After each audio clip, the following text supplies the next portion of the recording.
Hi Matt, it's Keith Bose here from Lotus Resources. We have the Kayelekera Uranium Project, which is located in Malawi. We're very, very happy to be able to speak to the market now. We've just recently released our feasibility study, in which I think we've managed to hit all of the targets that we've been talking about for the last couple of months. So really, really happy with the results that have come out from that. Yeah, it's interesting, actually. I thought most people were fearful of actually, advancing any of these studies in this inflationary environment. We've seen costs rise 40, 50, in one case, 60% from feasibility study through to definitive. Were you a little bit nervous about that? A little bit nervous about it, but I think as we've spoken about previously, we did recognize when we look at things like our capital costs, we're not exposed to purchasing of a lot of new equipment. Most of our capital costs are associated with fixing things up. So it's labor costs associated with fixing up corrosion issues, fixing up concrete works, civil works, and all that kind of stuff, which is much more labor intensive and use a lot of Malawian labor, which hasn't seen that inflation stuff though. So a little bit nervous about it, but really happy with the way it's come in. The one area that maybe has been impacted by it is our reagents. We have seen a significant increase in the cost of our reagents. But not only that, we've also seen now that the logistics issues that we're facing have meant that our first fills and the inventories that we need to carry on site are a lot higher than what we initially thought we'd have to carry. It's interesting. I think people are trying to work out whether that's just price gouging or is it a genuine knock-on effect from supply chain issues. A subject for another day, maybe one of the panel shows that you frequent with us. Let's just remind people what the actual number, the DFS threw out for you in terms of the numbers. Yeah, sure. So our DFS, as we've said, quick restart. We're talking about 15 months from when we make our final investment decision to when first production comes out.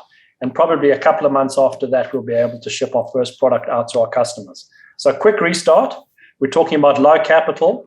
We've validated or confirmed the $50 million for the refurbishment, but we've added on an additional $38 million now for all the things that we've been talking about, like ore sorting, connecting to the grid, acid recovery, and all those things. So total upfront capital, $88 million at the moment. Okay.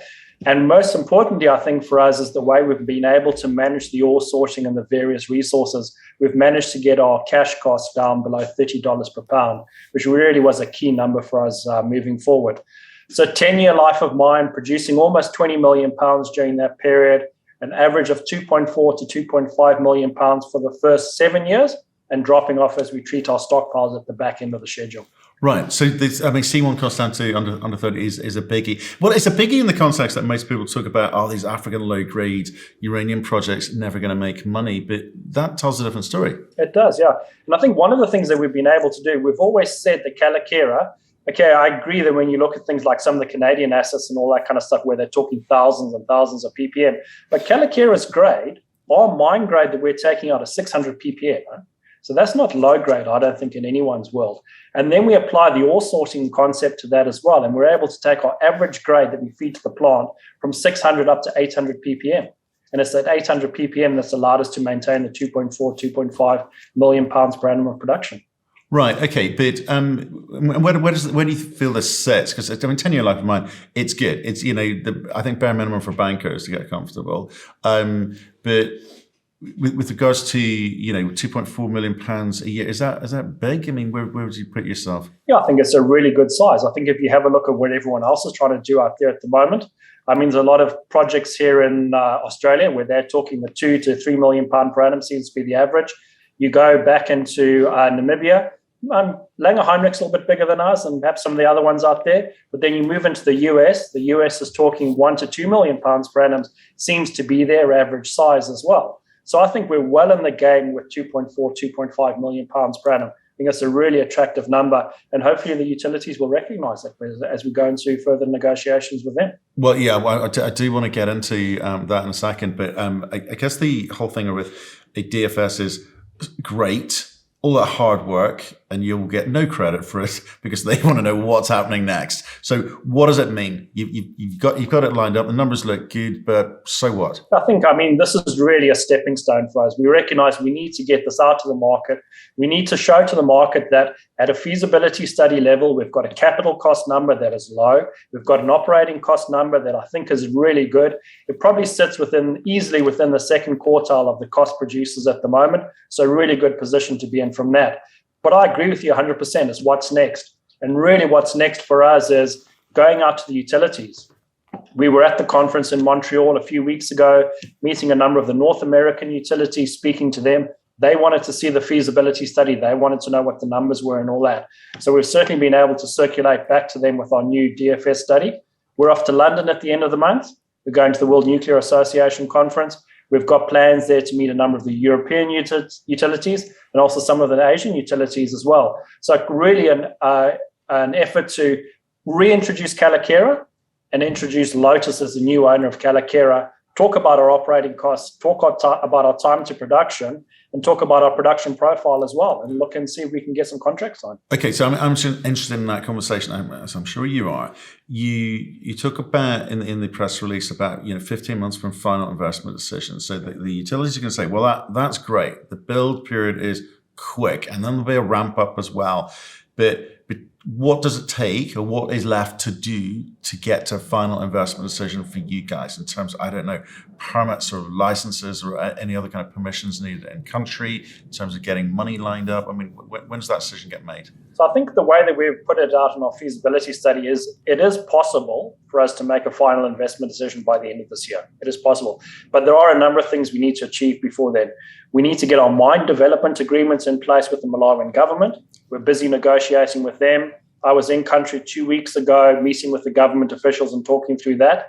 So when we sign our mine development agreement, it sets the fiscal regime in which the project will operate. So we talk there about tax rates, we talk there about duties and tariffs, we talk about royalties and those types of things.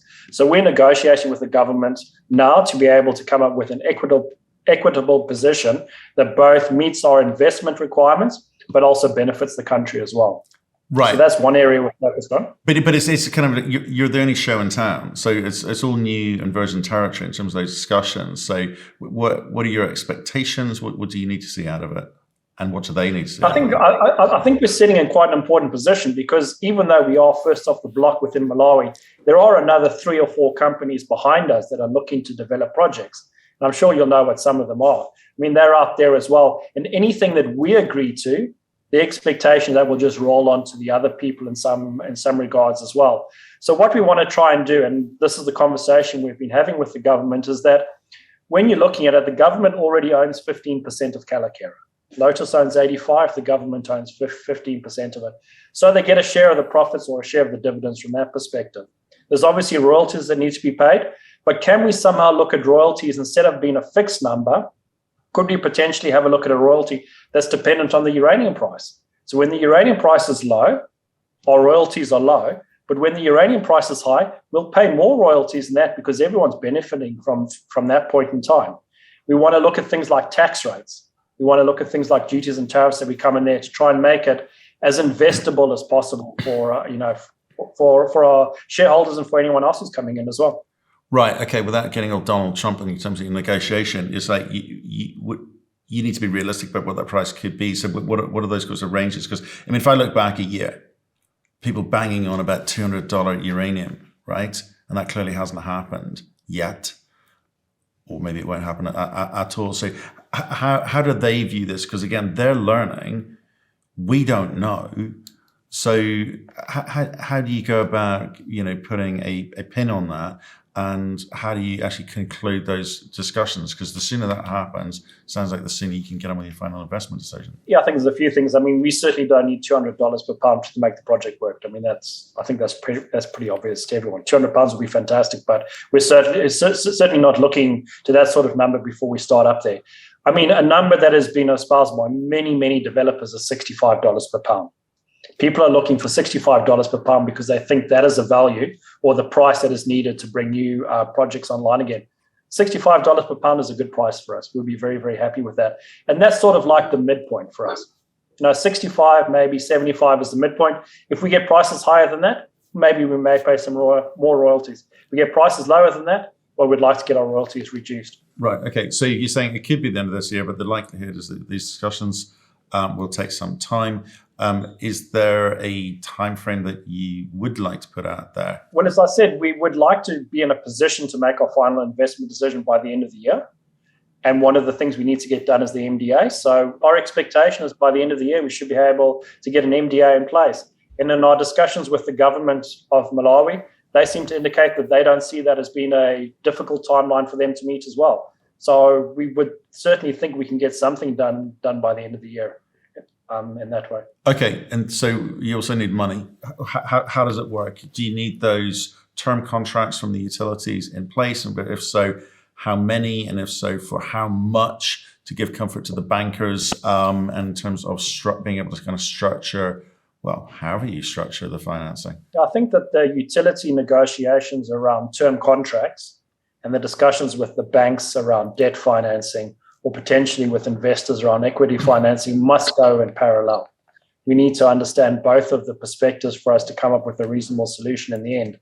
And I mean, it's still a discussion at the moment. How much debt would we want to take on? We know when we have a look at other companies who have recently raised money for restarts, they've gone the 100% equity route.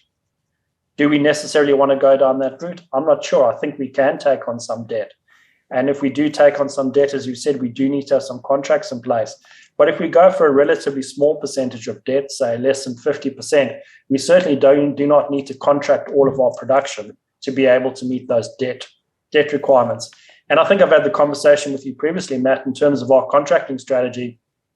You know, what I would like to see, and again, just trying to pick some numbers to make the maths easy, if we could sign contracts at $60 per pound and we have a cash cost of $30 per pound, we may only consider putting half of our production into term contracts. Then we know that all of our cash costs are covered, and then we can then use the remaining 50% of our production to either go into the spot market or go into short or medium-term contracts and try and get some of the upside if the price is going up moving forward.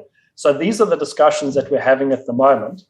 And it'll be really interesting, I think, when we come back from the WNA conference at the end of the month in terms of what the utilities are thinking about as well. It's an interesting one with regards to the percent, whatever the number may be. But if you look, history says, I mean, Paladin went down the same route, and that kind of caught them out. So obviously with Fukushima, they were stuck high and dry in the spot market. Again, are there lessons to be learned from the past? I don't think when the mine was operating previously that there was actually enough in term contracts.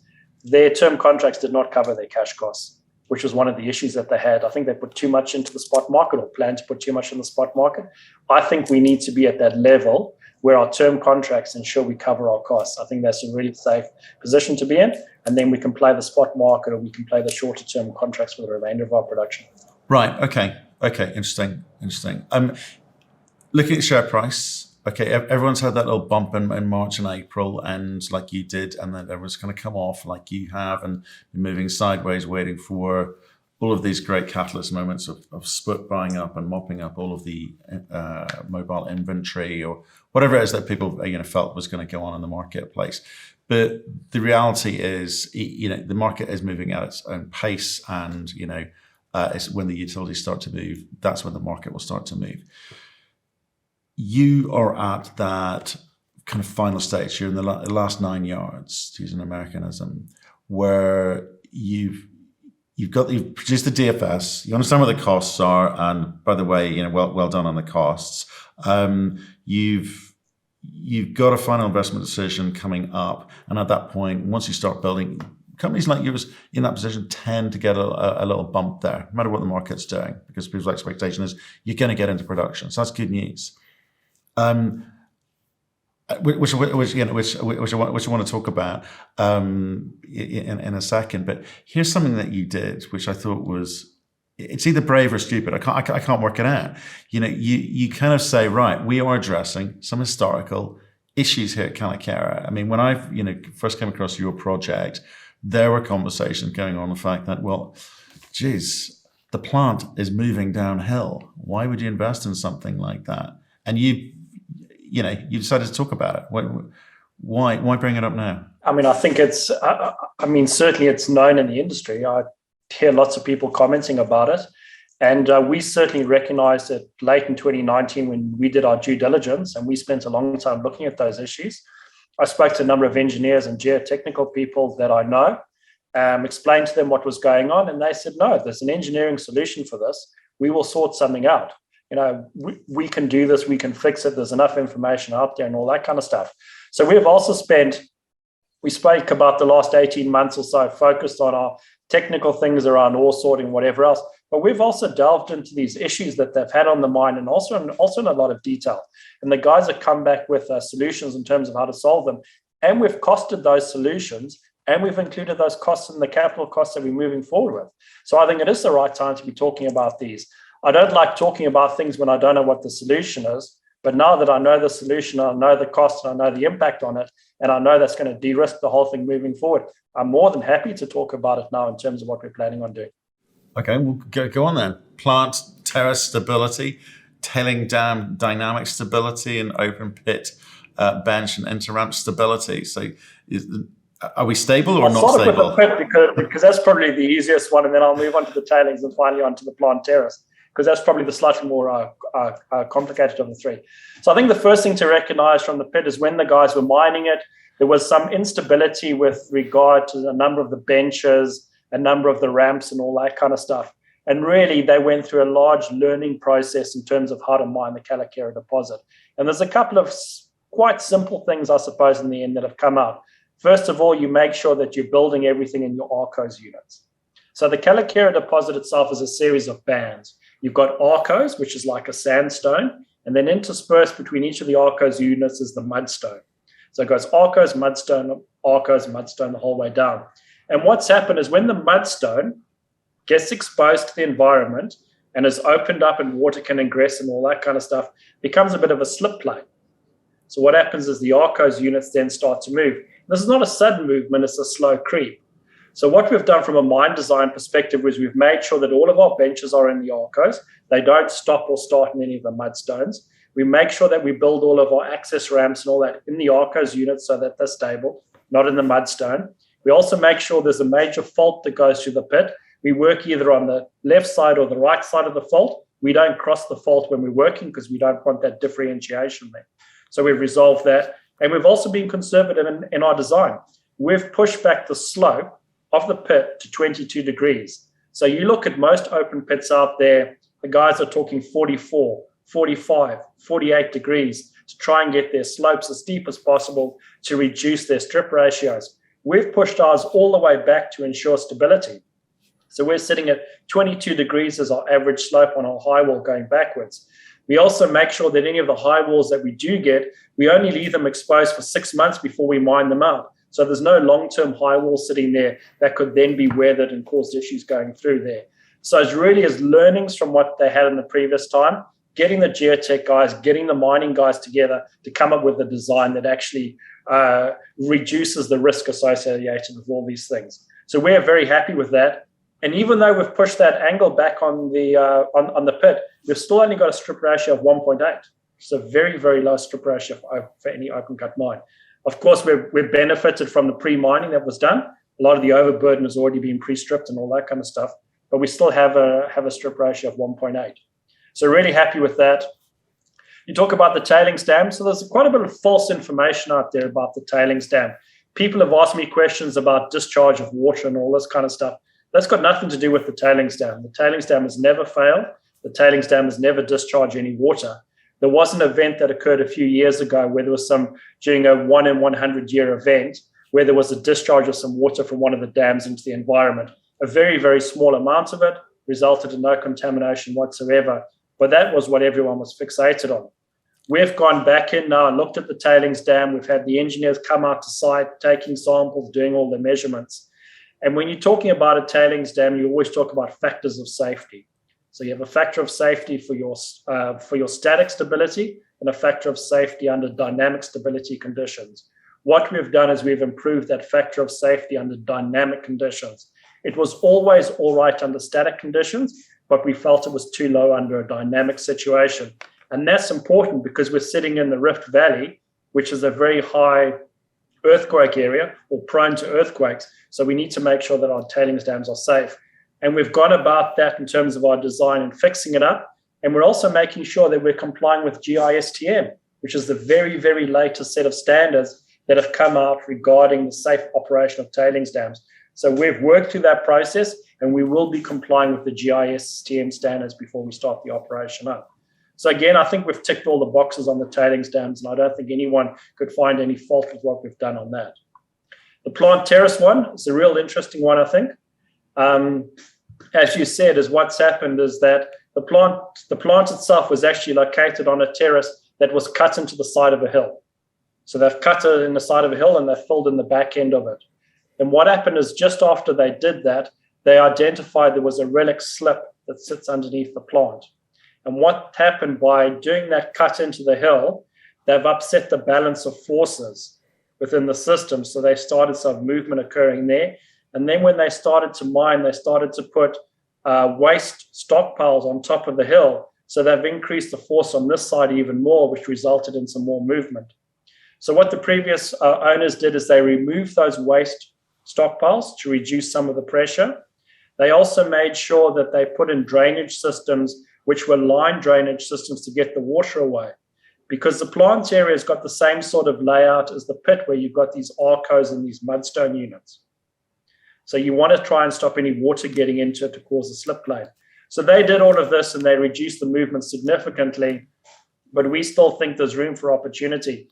So we've identified some further stockpiles that if we remove those, it will help. It'll take the pressure off the system. But the main thing we've decided to do is put in what they call a pile fence. So we'll be drilling some holes down, putting in the structural steel, putting in concrete, and actually locking that terrace in place by locking it in with the bedrock that sits below it. And based on the calculations that the guys have done with us, through some very, very fancy modeling, using some guys over in the US, we expect to see a significant reduction in the amount of movement that's occurring on that plant terrace. Okay. It was interesting because it was always just that thing about the terrace or the proximity to Lake Malawi, and there were lots of reasons that people were throwing at us initially as to why this perhaps didn't stack up. One of the things they did throw at us, which said possibly the reason why it would stack up, is because you inherited this vast infrastructure. So that's kind of kept your capex cost down, and you've been talking about that, so which is good. And we've discussed also the fact that most companies are fearful of putting out any kind of economic study at the moment in this inflationary environment. Just help me understand the things that you looked at, the things that you could affect. You knew what you were inheriting, right? So you knew it was a low capex. You told me that every time we've spoken, right? But what were the things you had to look at and things that you had to fix to ensure that the capex figure stayed low, within range of what you were forecasting? Because I want to learn, because I want to see what other companies are going to be able to do and not able to do. So, one of the things we've been fortunate about is that even though everyone is talking about this terrace movement and all that kind of stuff, the core part of the process, so if you look at the crushers, through the mill, into the leach tanks, through the resonant pulp, the thickeners, the precipitation circuit, and all that kind of stuff, that is all in a very, very good state. There has been a little bit of disruption to some of the foundations, but, very, very minor and all that kind of stuff. And all the ground movement issues that we've seen have normally been related to the admin building, to the workshops, to the stores and all that kind of stuff. So what we've realized that when we went through and got all of our engineers there, the work we need to do on the main part of the process is really limited to fixing up some corrosion, replacement of some of the smaller pieces of equipment, refurbishing some of the motors and all that kind of stuff. But one of the things that I was really worried about was the state of the electrical equipment. I was really concerned that the electrical equipment, including the transformers, including the mill motor and all that kind of stuff, may not be in the best condition. But the engineers went through there, they opened everything up. The mill motor's in fantastic condition. We've got no issues there whatsoever. So the amount of money we thought we might have to spend on electrical stuff has reduced significantly and helped us save our cost. We have included now a brand new acid plant, which is something that's come up that we weren't expecting to do based on our scoping study work. And that was really based on a detailed investigation where they identified significant corrosion within the acid plant. And also there had been some ground movement there as well. So there was a discussion about relocating the acid plant, and the decision was made, we'll have to relocate it. It's probably better to put in a brand new acid plant that we can get. That's a modular acid plant, the latest designs, latest efficiencies and all that kind of stuff, and help us get our costs down. So that's added some costs into it, but we have made savings in other areas that we're really happy with. But I think what's really important is the $50 million that we've spoken about. We have still maintained that $50 million for the refurbishment, but the additional dollars we're spending in upfront capital, so that's the $38 million to get to our 88, is on ore sorting. It's on connecting to the national grid. It's on acid recovery through our nanofiltration plants and all that kind of stuff. And it's also to do with some of our first fills with reagents.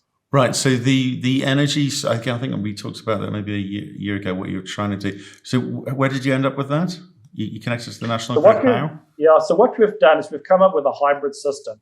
We recognize that in the discussions with Eskom, which is the Malawian utility, it wouldn't be possible for us to get all of the power that we need for the plant from the grid. There's just not that much power available on the grid. So we had to look for some other solutions.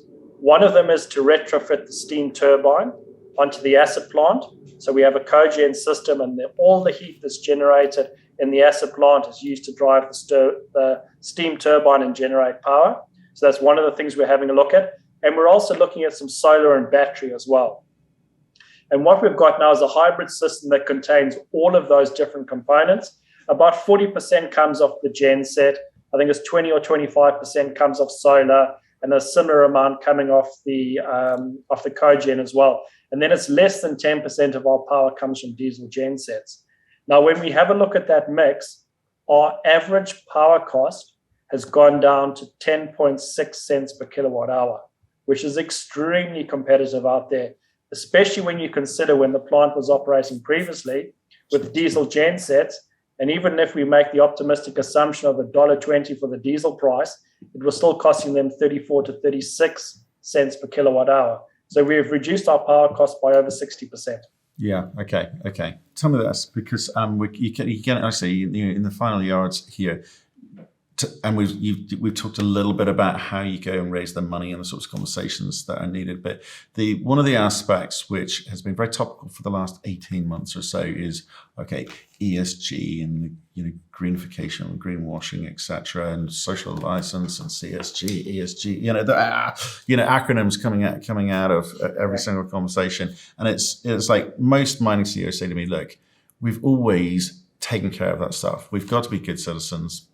Otherwise, because we're gas in the country, otherwise stuff just stops dead. We can't advance here.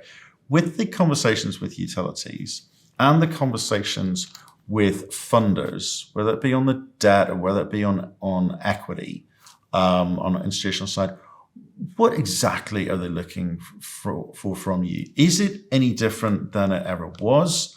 Is it a case of don't do anything which is going to cause us to damage our return on our capital invested in you, or don't do anything which will embarrass our brand? What's the list of to do and to don't in those conversations? I think in the conversation we talk about the utilities first. I think there is a range of requirements from the various utilities, and I would say that the European utilities are much further up the curve in terms of demanding or wanting to have some ESG stuff. There's no doubt in my mind about that. And it'll be interesting when we have this, when I'm in London at the end of the month, to get the final inputs from them. But we certainly recognize that the European utilities ask a lot more questions about ESG than some of the other utilities around at the moment. And they want to make sure that we're good corporate citizens. How are we working with our communities is always a very, very important one. What are we doing about employment? What are we doing about diversity? What are we doing about ensuring we're leaving the environment in a good state? Those types of things. How are we benefiting the communities that we're working in are sort of the questions that I'm getting thrown at me when we talk about ESG. And I think Lotus is doing a fantastic job in that area. We're in the process of signing a community development agreement, which will result in about 0.45% of our gross revenue being put into community projects. We're talking about a mine development agreement as well that is supportive not only of the company, but also the country as well. We'll be looking at employing something like 600 Malawian nationals when the mine starts up again. And we know that's primary employment. We know there's a lot of secondary employment that comes through that as well. So we would expect a tenfold increase in that. So around about 6,000 Malawians will benefit from Kayelekera coming back up and operating. So I think those are really, really good.